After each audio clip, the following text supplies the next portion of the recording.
अस्सलामुअलैकुम। मेरा नाम राशिद है और आज मैं आपके साथ एक डेमो शेयर करने जा रहा हूँ। काफ़ी एडवांस डेमो है और आई होप कि आपको अच्छा लगेगा ये। पहले थोड़ा मैं आपको ब्रीफ़ कर देता हूँ कि ये किस चीज़ के लिए है। ये एक इन्वेंट्री मैनेजमेंट सिस्टम है कि आप अपनी इन्वेंट्री को किस तरह से मैनेज कर सकते हैं कि आपके स्टॉक में कितनी चीज़ें पड़ी हुई हैं और कितनी चीज़ें नहीं पड़ी हुई हैं, ठीक है। और इसमें ये होगा कि ये आपका स्टोर है, जो आपको वो बटन नज़र आ रहा है, ये वाला, ये जो आपको बटन नज़र आ रहा है ये आपका स्टोर है, ठीक है। इसमें आपने स्टोर भी करना है और इससे आपने इशू भी करना है, और जो आगे ये आपको रिपोर्ट नज़र आ रही है, रिपोर्ट में अपडेट होता रहेगा। अब मिसाल के तौर पे मैं स्टोर में आता हूँ, ठीक है। जब मैं स्टोर पे क्लिक करूँगा तो ये यहाँ पे एक फॉर्म ओपन हो जाएगा जिसमें आपको नज़र आ रहा है कि स्टोर में आपने ऐड करना है कि स्टोर से आपने इशू करना है फैक्ट्री के लिए। तो इसमें दो चीज़ें हैं। तो सबसे पहले तो अभी क्योंकि यहाँ पे कुछ भी नहीं है तो सबसे पहले तो स्टोर ही करना पड़ेगा। तो मैंने कहा जी मैं स्टोर करना चाहता हूँ। जब स्टोर की बारी है तो आगे एक फॉर्म खुल जाएगा। अब मैं यहाँ पे कहता हूँ, यहाँ पे प्रोडक्ट लिस्ट भी है, ठीक है। प्रोडक्ट में जो लिस्ट में जो मेरी एंट्रीज़ हैं, ये मैंने लिखा 3। तो ये ऑटोमेटेड सर्चेबल है, उसने 3 से जो था उसको सर्च करके यहाँ पे कर दिया, ठीक है। यहाँ पे प्रोडक्ट कोड है। प्रोडक्ट कोड आप लिखना चाहते हैं, अगर आपकी प्रोडक्ट का है तो लिखें, अगर नहीं है तो ना लिखें, ठीक है। फ़िलहाल क्योंकि मैंने इसको अभी अपडेट नहीं किया, ठीक है, प्रोडक्ट कोड को। और प्रोडक्ट कोड का मतलब है कि जब ये आपको यहाँ पे प्रोडक्ट लिस्ट नज़र आ रही है, ठीक है, तो यहाँ पे जो मेरी प्रोडक्ट्स के हैं उनको मैंने कोड्स इशू नहीं किए अभी, ठीक है। अगर मैं वहाँ पे उन्हें कोई कोड इशू कर दूँगा तो यहाँ पे वी लुकअप का फॉर्मूला लगा हुआ है, वो जब यहाँ से मैं सर्च करूँगा उसका तो उसका प्रोडक्ट कोड खुद ब खुद ही आ जाएगा। तो अगर आपकी प्रोडक्ट का कोई कोड है तो वो आप प्रोडक्ट लिस्ट में जाके ये प्रोडक्ट के सामने उनका कोड लिखेंगे तो वो ऑटोमेटिक सर्च होके वी लुकअप लग के यहाँ पे आ जाएगा। तो यहाँ वी लुकअप लगाया हुआ है लेकिन मैंने इसके कोडिंग नहीं की हुई, ठीक है। तो ये इसलिए यहाँ पे उसका कोई कोड नहीं आया।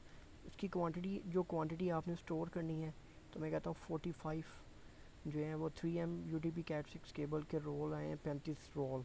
उसको मैंने यहाँ पे ऐड कर दिया, ठीक है। ऐड करके मैंने इसको यहाँ से क्लोज़ कर दिया और इसको मैंने यहाँ से भी क्लोज़ कर दिया। ये इशू कर गया है, ठीक है, क्योंकि यहाँ पे मैंने पहले चीज़ें लिखी हुई थी और उनको मैंने सही से रिमूव नहीं किया, ये मैंने डिलीट कर दिया है, ठीक है। अब मैं दोबारा इसको स्टोर करता हूँ, ऐड स्टोर 325, ठीक है। अब मैं इसको ऐड करूँगा तो वो ऐड आ जाएगा। वो यहाँ से यहाँ पे इसलिए आ गया था क्योंकि मैंने इसको यहाँ पे पहले डाटा लिखा हुआ था, तो मैंने इतना रिमूव कर दिया था, इतना रिमूव नहीं किया था, तो यहाँ पे वो था इसलिए वो नीचे आ गया था। मैंने रिमूव कर दिया तो ये स्मूथली चलेगा, ठीक है, तरतीब के साथ। तो ये मेरा स्टोर में ऐड हो गया। इसको मैं क्लोज़ करके दिखाता हूँ। ये 3M UTP कैट 6 के 25 रोल यहाँ पे पड़े हुए हैं।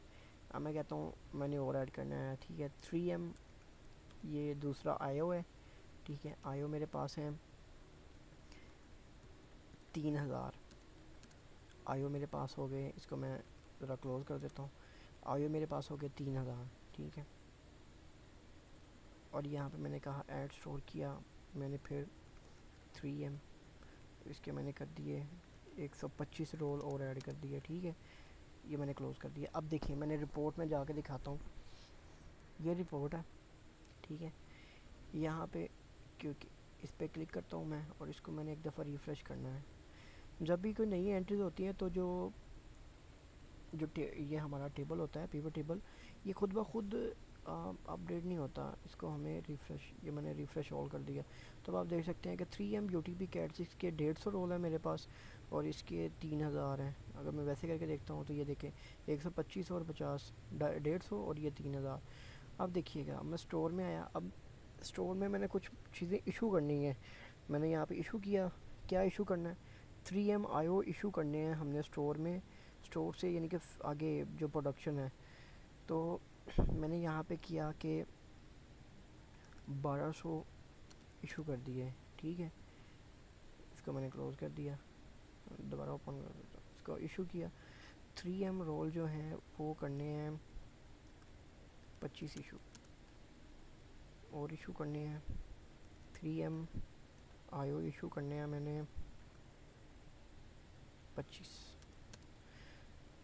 इसको क्लोज़ कर देता हूँ। तो ये यहाँ पे देखें, ये मैंने एंट्रीज कर दी हैं। अब मैं रिपोर्ट में आके इसको यहाँ से करता हूँ रिफ़्रेश, तो ये रिपोर्ट आपके सामने है। ठीक है,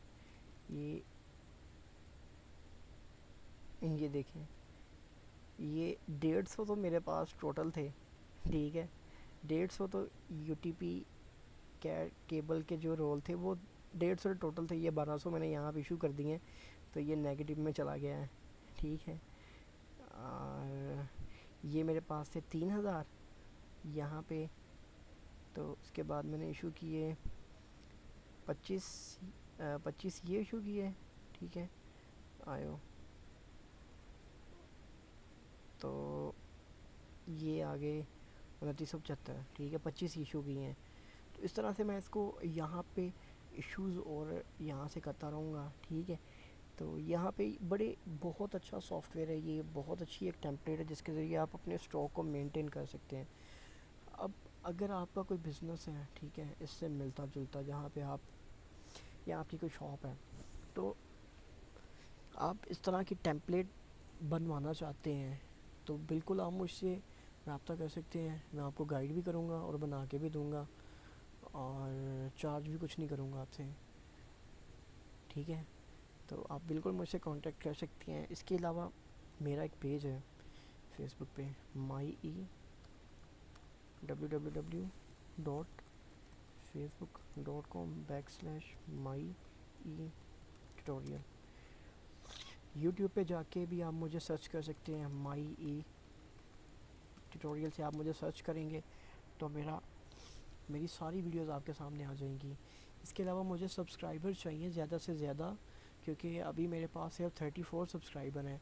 तो जब तक मेरे पास मोर देन 100 सब्सक्राइबर नहीं होंगे, मैं अपने यूट्यूब चैनल का नाम जो है ना, वो उसका लिंक कस्टमाइज़ नहीं कर सकता। जैसे ये www.facebook.com/my-e-tutorial है, तो मैं उसको भी करना चाहता हूँ www.youtube.com/my-e-tutorial।